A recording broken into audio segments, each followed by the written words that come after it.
नत्वा श्रीवल्लभाचार्यान् पुष्टिसेवा प्रकाशकान् नामस्वरूपसेवायाम् आसक्तान् कृष्णतत्परान् गोपीनाथाङ्घ्रिकमलान् वन्देऽहं वल्लभात्मजान् वन्देऽहं विठ्ठलात्मजान् तदङ्गीकृतभक्तानां सादरं च प्रपद्यते सादरं च प्रपद्यते। प्रियजनों, आप सभी के हृदय में विराजमान हमारे रसिकेंद्र शेखर भगवान नंद नंदन श्री कृष्ण के चरणों में वंदन प्रणाम करके हम बात करेंगे श्रावण मास की, क्योंकि आज से श्रावण मास प्रारंभ हो गया है और हिंदोला की ऋतु भी प्रारंभ हो गई है। श्रावण मास, चातुर्मास, ये सब उत्सवों के मास है। श्रावण मास इतना सुंदर मास है, इसके लिए हमारे अष्ट सखाओं ने, भक्तों ने कहा है, सैन करने को मास आयो, सैन करने ऋतु आई, श्रावण मास सुहाव। सैन, सैन यानी इशारे करने की। धरती अब तक उष्म, गर्म होकर के प्यासी हो रही थी और उष्ण काल विदा होकर के वर्षा का प्रारंभ हो गया और वर्षा ऋतु की रिमझिम बूंदों ने धरती को सुकून प्रदान किया। वैसे ही भगवान इस भूतल पर अपनी प्रेम की, आनंद की वृष्टि करने के लिए इस भूतल पर कृपा बरसाते हैं और इसीलिए ये श्रावण मास बड़ा सुंदर हिंदोला से प्रारंभ होता है। इस मास की ये खासियत है कि श्रावण मास के अंदर ऐसा कहा गया है, भगवान नंद नंदन यशोदोत्संग लालित श्री राधिका जी अपनी सखियों के साथ आनंद विनोद करते हुए हृदय सिंहासन पर भक्तों के डोलते हैं। यही श्रावण मास है जिसमें प्रारंभ में गुरु पूर्णिमा से गुरु के कृपा के द्वारा शिष्य को भक्ति का, प्रेम का आशीर्वाद, दान मिलकर के श्रावण मास प्रारंभ होता है। और ये वही श्रावण मास है जिसमें भगवान नंद नंदन यशोदोत्संग लालित रसिकेंद्र शेखर श्री गोकुल चंद ने मध्य रात्रि के समय एकादशी के दिन जगत गुरु महाप्रभु भगवान श्री वल्लभ को आज्ञा दी, गद्य मंत्र का दान करके, कि जो मेरे रास के, मेरे रस के, मेरे आनंद के, मेरी सृष्टि के जो जीव हैं उन्हें इकट्ठा करें आप और पुनः मेरे इस सेवा में योजित करें। आप जिनका हाथ मेरे हाथ में पकड़ाएंगे मैं छोड़ूंगा नहीं।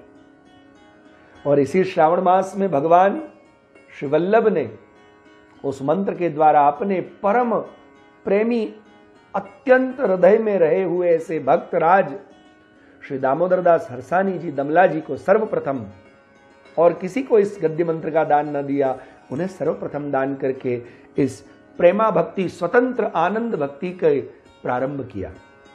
और इस प्रेमा भक्ति में उन गोपीजनों की स्वतंत्र पुष्टि भक्ति का रस से ही इस श्रावण मास का प्रारंभ होता है। और इसीलिए हिंदोले में 2 खंभ होते हैं, 4 डांडी होती है ना, और बीच में सिंहासन होता है। ये एक प्रकार से हमारे पूरे शरीर की भावना और हमारे हृदय रूपी रिंदोला अर्थात हमारा हृदय डोलने लग जाता है हमारे कन्हैया के इस प्रेम की वृष्टि से। अब तक जो विरह में तप रहे भक्त थे, और इसीलिए हृदय के सिंहासन पर विराज कर भगवान नित्य डोलते हैं। और आगे और पीछे जब झोंटा देते हैं भक्तजन, तो जब प्रभु आगे आते हैं तो मिलन के लिए आगे आते हैं, और पीछे जाते हैं तो हमारे कष्ट हमारे दुखों को लेकर के विदा करके हमारे विरह की शांति करते हैं। ये प्रभु की कृपा वृष्टि के दिन सैन अर्थात सावन के झूले देखिए, लौकिक में भी सावन के झूले माने गए हैं ना। और हमारे बच्चे आनंद में खेलते हैं उस सावन के झूलों में। वैसे भगवान हृदय सिंहासन पे, हमारे तो अष्ट सखाओं ने कहा है कि ये ऋतु ही भींजने की ऋतु है। भगवान भी अपने भक्तों के प्रेम में भींजते हैं और भक्त तो भगवान के प्रेम में भींजे हुए होते हैं। और इसलिए ऋतु कैसी है? भींजने की। और भगवान भी यशोदा मैया से कह के जाते हैं, आज चंद्रावली जी के यहाँ, कहीं ललिता जी की निकुंज में, कहीं श्री विशाखा जी की निकुंज में, आज नित्य अनेक अनेक निकुंजों में, तो कहीं अलग घटाओं में, बादरों में भगवान सुंदरकारी कामर ओढ़ करके या तो अपनी कामर छोड़ आते हैं या कीच वाली मचा करके आनंद से श्री स्वामी जी के साथ बादलों को देखते हुए आनंद प्रमोद करते हुए पधारते हैं। और जब वापस आते हैं तो यशोदा जी पूछती है, और तब सखियां कहती हैं,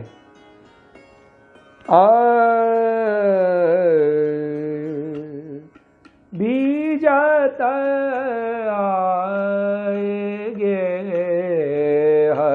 लाल माई, बीजत आएगे,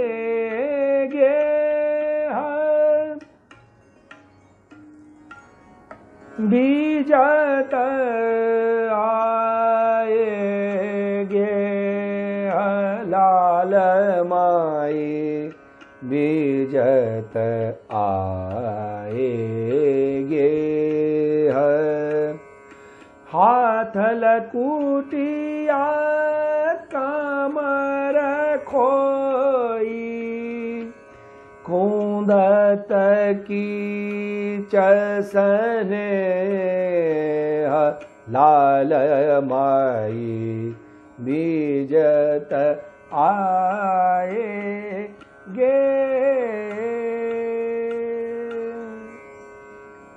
हे माई, ये लाल हमारे भीजत आए हैं, भीजत आएगे लाल माई, भीजत आएगे।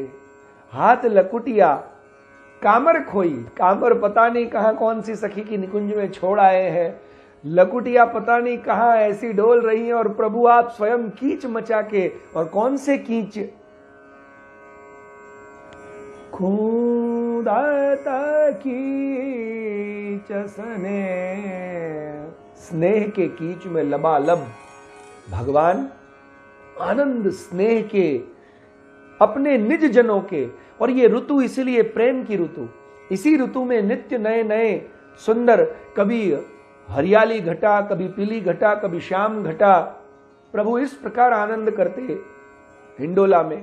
ये मास तो ये भी माना गया है कि इस मास में भक्तराज भी इस धरती पर भगवान के इस आनंद में सहयोगी होने, सहभागी होने पधारते हैं। इसलिए हमारे सनातन धर्म में शिव और पार्वती इस पृथ्वी पर वास करते हैं, इसलिए श्रावण मास में उनकी पूजा का भी विधान माना गया है।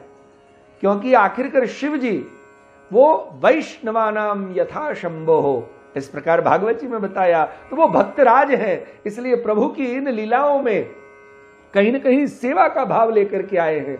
ये ऐसी सुंदर सावन की ऋतु जिसमें आगे चलते चलते भक्तों का आनंद इतना बढ़ जाएगा, विरह और विरह की तृप्ति इतनी हो जाएगी। और हमारे परमानंद दास जी कहते हैं वैसे कि परमानंद बढ़्यो गोकुल में, आनंद हृदय कलोल। जब आनंद धीरे बढ़ते बढ़ते परमानंद हो जाएगा, तब इसी सावन के महीने में हमारे कन्हैया, हमारे प्रभु भगवान श्री कृष्ण का प्रागट्य होगा। तो गुर्जर मास के हिसाब से श्रावण में, और इसीलिए भगवान आनंद कंद कन्हैया भी ये सावन के झूलों में भक्तों के हृदय में झूलते हैं।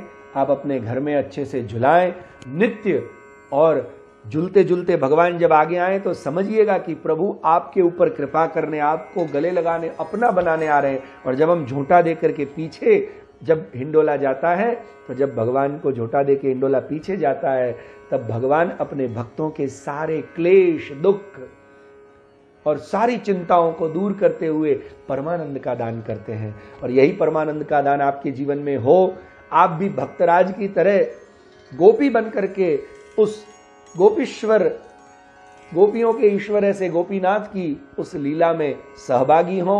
आपके जीवन में भी उस नंद नंदन का आनंद प्रकट हो और आपका जीवन भी मधुमय इस बूंदों से सुंदर हो जाए। यही शुभ भावना रखते हुए आपको इस सावन मास की, हिंदोला की अनेकानेक बधाइयां देते हुए, द्वितीया से हिंडोला प्रारंभ होते हैं और चतुर्थी से श्री गोकुलनाथ जी के और श्री गोकुल चंद्रमा जी के घर में भी हिंडोला प्रारंभ होते हैं। अतः आप लोग इस प्रकार भगवान को आनंद से झुलाएं और अपने हृदय रूपी सिंहासन पे प्रभु को पधराए। यही शुभ भावना रखते हुए यहाँ मैं अपनी वाणी को विराम देता हूँ। बोलिए गोकुल के चंद की जय।